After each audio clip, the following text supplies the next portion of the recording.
Do you guys ever get a watch, run home to try it on, and just kind of get disappointed by it?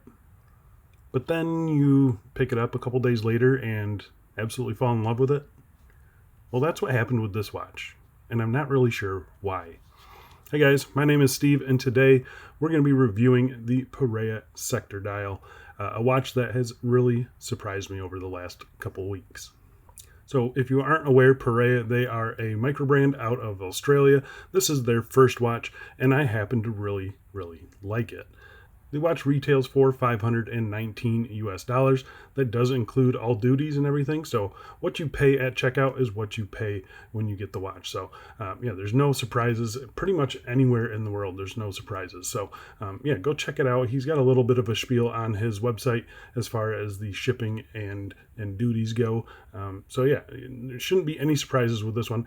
The watch comes in 5 different colorways. It has a 316L stainless steel case, sapphire crystal on the front, sapphire crystal on the back, push-pull crown, 50 meters of claimed water resistance. The watch is powered by the Miyota 9039 high-beat automatic movement. The watches are also limited, as you can see here. They're just very nice watches. So, again, this is a watch that kind of surprised me. I put it on the first day.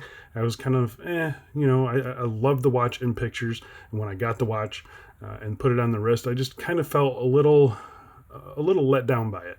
But then I kept on wearing it. I kept on changing straps, and something changed. I'm not really sure what changed, but I have been loving this watch and wearing it a lot lately. So I say we get into the full review, but before we do a quick wrist check today. Wearing my Versailles PH2. They have some new ones out on their website, and I'm hoping those come in pretty soon.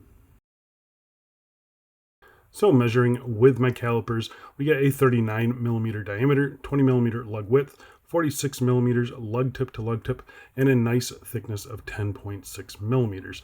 It wears very nicely on my wrist.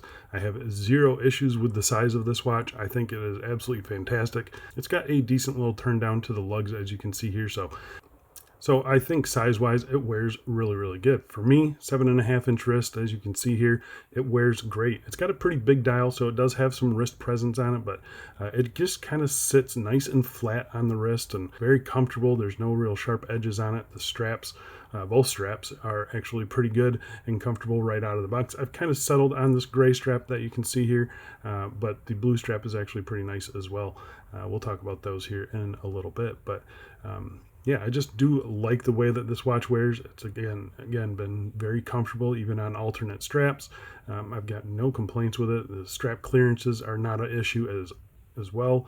So just 20 millimeter lug width. Throw any strap you want on this thing. It's pretty much going to always look good. So when it comes to the case finishing, there's really no surprises here. It is all polished except when you flip it on the side. So it does have a little bit of a unique case. I haven't really seen this too often. I've seen it on a couple different watches, but this is definitely one of the more expensive watches that I've seen with this done. It's really interesting, but I have to say the finishing on this watch is excellent. Really happy with that. You can see the tops of the lugs, they are polished. And there's a nice chamfer that runs along the side there, as you can see. Then the sides are fully polished, but then there's this kind of bead blasted section here right in the middle. It looks really cool when you have it kind of on an angle like this. You can get some light play off of both of those surfaces. It just looks really cool. There's a nice side profile shot for you to see how deep that is. Again, it just all looks very good. You can see the bead blasting is also carried over in between the lugs there. So there's some nice attention to detail here. We have an unsigned push-pull crown. I would like to see a signage on that crown, especially at this price point. It's kind of something you'd want to see. But I do like the crown. It's pretty simple. There's nothing really fancy about it, but it's unoffensive, I guess. But we have a rounded bezel, as you can see there. And again, fully polished. Really nice and smooth polishing on this watch. They did an excellent job on that. Flipping it to the case back, again, more polishing on this, polishing on the bottom of the lugs, and a fully polished case back with a sapphire display case back. We have a individually numbered case back as well, so this is 84 out of 300. 5 atmospheres, Parea and Sector. Everything looks really good. You get a nice view of the custom rotor here as well. Looking really cool. It's very skeletonized, so you get a nice view of the movement. The Miyota, it's a pretty decent looking movement, as you can see there. looks not too bad. But yeah, the star of the show there is really the custom rotor. I think it looks fantastic. But the case finishing on this watch, there's no real sharp edges anywhere. They just did a really good job with that. And like the crystal on the back, the crystal on the front is also sapphire, clear anti-reflective coating, and it does a pretty good job of keeping the dial nice and clean and legible.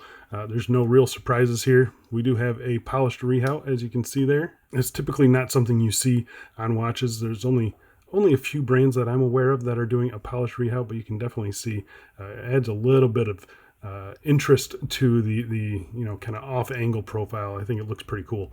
But the crystal itself, very nice. Keeps reflections at bay. Got no complaints with it. All right, so let's talk about the dial. So the dial on the watch, really, really cool, very interesting. It is an oil press dial. There's lots of different textures as well, as you can all see here. It looks very good. Everything is printed nice and crisp, and pretty much everything in white is kind of this raised up little section, as you can see here. So there is a lot of depth in it. It's not 3D printed Lume, which I was kind of expecting. I don't know why I thought it was 3D printed Lume, but it's actually just raised sections on the dial and then Lume printed on top of that. So it does give a really nice pop out effect to it, but it is not 3D printed Lume blocks. The Lume on the watch is a little bit disappointing in my opinion. I kind of expected it to be a little bit better, but it's more just a party trick. I think it does look really cool. They give you a UV torch in the box, but the Lume on the hands is not great, and we'll talk about that here in just a little bit. But so getting up real close, you can see really cool texture pattern there in the middle. I think it looks very, very nice. And then you have the concentric circles around the outside with those raised up hour markers. Everything here looks great. I'm a sucker for a sector dial, and yeah, this one just really kind of nails it and does it in a unique way. The handset skeletonized, as you can see here, syringe tips reaching right out to the minute track and then reaching right out to the inner circle of the dial there. Again, just done very, very nicely. The hands are fully lumed, including the second hand, and I'm going to pop it up against a couple other watches in the collection. Here you can see it does okay. The hands definitely do fade faster than the dial do, so that was a little bit of a disappointment. It's almost impossible to read this watch after just a few minutes in the dark, just because the sector does kind of muddy the time telling a little bit. So yeah, I think the Lume on the watch it's okay. But I wish it was a little bit stronger, and I really do think it's more of a party trick than a useful feature of the watch. All right, so let's talk about the movement inside. So the movement, like I mentioned earlier, is the Miyota 9039 automatic movement. So 28,800 beats per hour. It hacks, it hand winds, has a single directional winding rotor, and it is something that I've noticed in this watch. So, a pretty thin watch with a display case back, you're going to notice that rotor spinning around. It's quite loud. So yeah, it's just something you have to get used to with this movement. That's really my only negative thing I can say about it. They are regulated to plus or minus 10 seconds per day. Mine is running at 5 seconds per day, so really can't complain with that. The movements are fantastic. I believe roughly 40 hours of power reserve. I don't know if I mentioned that. Operated by this 3 o'clock push-pull crown. First position is your hand winding. Feels exactly like you would expect a Miyota 9000 series to feel. Really nice and smooth. You pull it out, the first position, it hacks the movement there, and then this is where you set your time. There's no ghost date position, which is nice. Yeah, you push in the movement, or push in the crown, it starts up the movement every single time. So, yeah, these movements, they are accurate, they're reliable, and I've got zero complaints.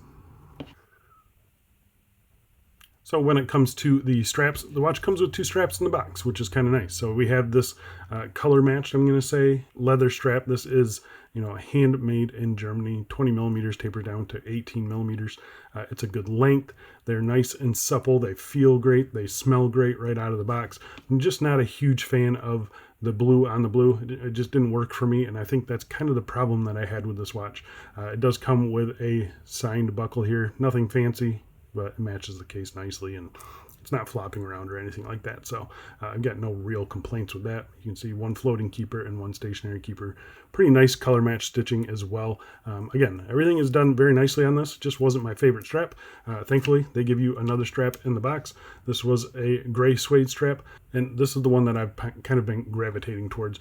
We have a nice stitching on it as well. Really nice suede texture. Very comfortable right out of the box. Again, made in Germany. Parea 20 millimeters to 18 millimeters. Both of them feature quick release spring bars, and then again, same buckle on this one.